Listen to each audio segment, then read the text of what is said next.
When they first go in, you know, they're tipped up a little bit. So you're going to want to get a screwdriver.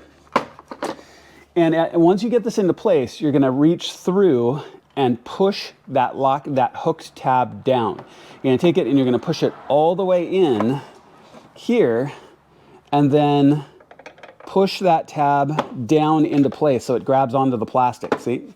And you're going to want to do that both top and bottom.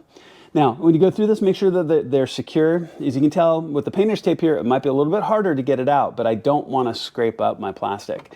But you're going to want to do this top and bottom. As you can see, it's already hung on fairly well because you want to push it in, and that tab will reach up and grab the plastic trim on both top and bottom, and this side will be done.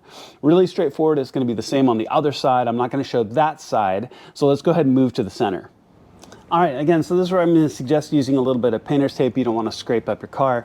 Now, I've gone ahead and taken the hooks on this side. I've bent them out just a little bit, bent this one out just a little bit, and we're on the left side, our passenger side of the car, so you can see the orientation.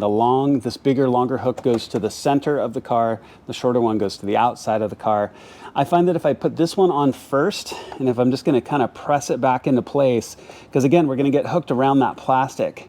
So I'm going to press back, and the only problem is you can't get your hand back behind here because of the ducting, but you're just going to press and just get this pressed up into place like that. There we go.